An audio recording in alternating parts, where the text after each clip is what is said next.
Recording. What's up, guys? It's John Dillard, Gaming the System. I'm John Dillard, and I want to talk to you today about Gaming the System, the namesake of the channel. Now, you guys know I started this channel as a way to break into the comic book industry. I need to get followers on the channel. I need to get followers on my Twitter. I need to create a base of supporters and people that like my work so that I can have not only somebody to market to, somebody that can do spread word of mouth and that sort of thing. Now, in order to do that, you need to foster relationships with other YouTubers, other personalities on Twitter.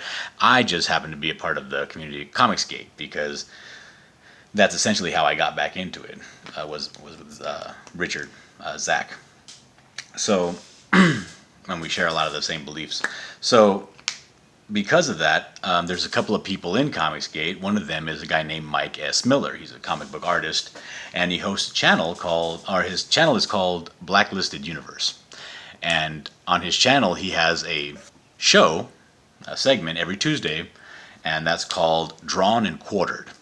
And Drawn and Quartered is a competition, a friendly competition between professional comic book artists. He has John Malin on there, and a couple of others. Now, they're very good. Now, there's another guy by the name of Pixel Trader. Not traitor as in like horse trader, but traitor as in like traitor to the country, traitor to the crown.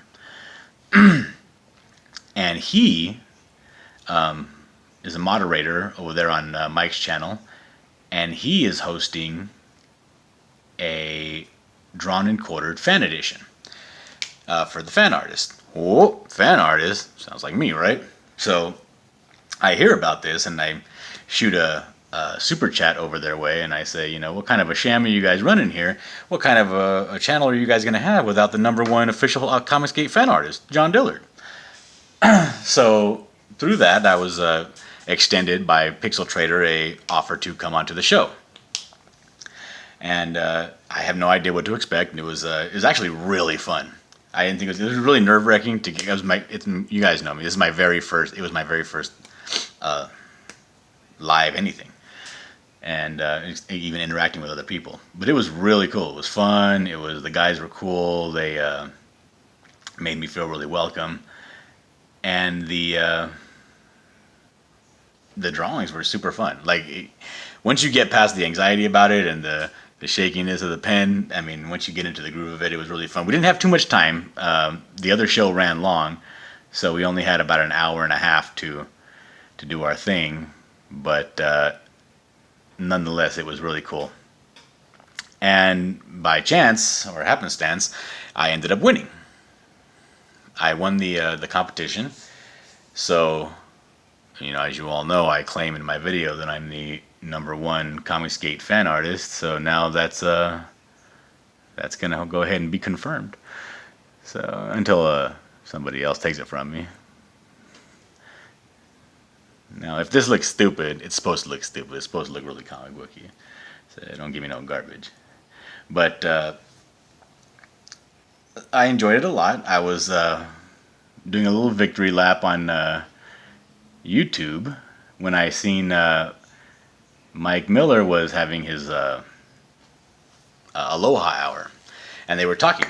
He was there with John Malin, and they were talking about the Drawn and Quartered that they did, the professional Drawn and Quartered, and I took that as an opportunity to go ahead and gloat, and made my proclamation that now me being the official #1 Comicsgate fan artist, I had the chops at least to compete against Malin. Just as I'm not serious. It's just a slight jab.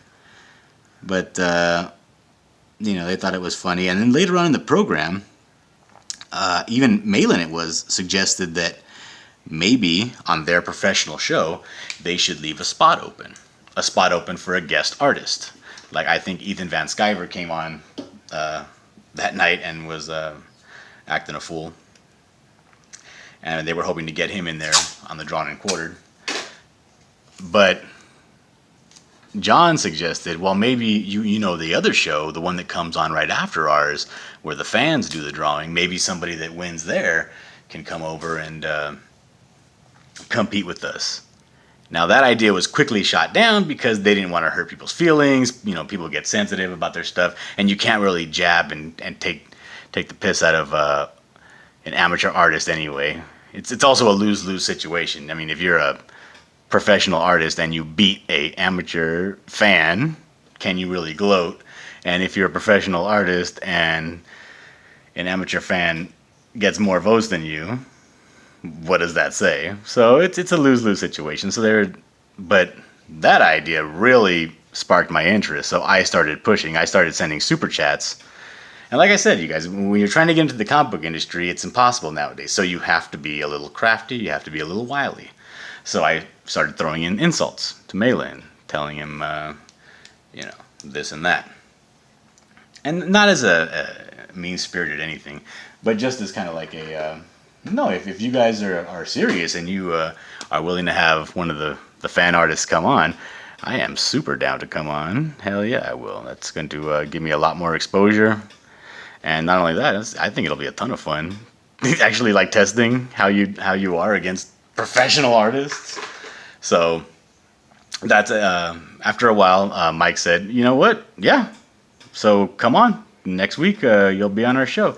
So I am really looking forward to that. As nervous as the other show made me, I mean, this made me 10 times more nervous. But but if you do not, fortune favors the bold, as they say. So if you don't risk being embarrassed, what's the point? What am I doing here if I'm not risking it all to get my name out there, get myself established?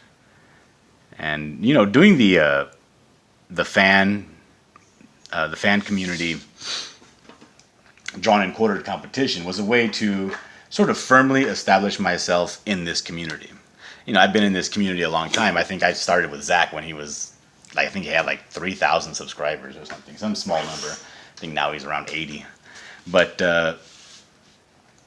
and I've always been in the background, and I've been chit-chatting with him every now and then. And even Malin took my job, man. I was going to get that Jawbreakers job from Zach, but he ended up getting a real artist. So I was throwing in a bunch of fan art trying to get noticed by Zach, and it was a little bit too late, because Malin swooped in and with his amazing credentials just took the wind right out of my sails, which is fine. That's how things work. This is why you need to get some notoriety behind your name, so you can start commanding your presence be acknowledged. But I think it's a really good, this opportunity coming up is going to be a really good one to get my name down there, let more people find out who I am exactly, and hopefully get some more subscribers onto this channel. Now, I did get a bump in subscribers from on my YouTube channel after I did the Drawn and Quartered, and thank you very much, Pixel Trader, for that, because I mean, my channel has been stagnating for a while when it comes to followers. But I did get some new ones, so if you are new, hey, how are you doing? Don't forget to like, leave a message, subscribe. But I think I ended up around a little bit over 50. So I'm going to do the same thing that Pixel Trader did. I'm going to start working on some sketch cards. And if you guys can comment down below what you want on those sketch cards, because I'm going to be giving those away as soon as I reach 100 subscribers, which hopefully will be pretty soon after I compete in this Drawn and Quartered professional edition. Oh, in case you're wondering, this girl she's face planting right now. She just jumped up into the ship. The door closed very violently, and she's eating it right now. And yeah, so we're gonna do that. We're gonna work on some sketch cards. I just put in an order on Amazon for some sketch cards, some sleeves, and some top loaders, so that I can mail those out. So, keep at it, be persistent, be aggressive, get in people's faces. Do not be hesitant to accept a challenge when it arrives. I was hesitant to accept the challenge of the fan artists because I've seen some of the fan artists out there. I've seen, Bob Stone. I've seen a lot of the smaller tiers, the ones that don't make it to the big time round table over there at Drawn and Quartered, but even the smaller guys are really good, really good. And I was nervous, but it worked out okay. And I think it'll work out okay for you too. You just got to get out there and do it. And the butterflies will go away. You may have to go to run to the restroom, but it'll pass. You know, and once it's all over, you might find yourself with a new set of followers. All right, I appreciate your time, and don't forget to like the video. Talk to you guys later. Peace.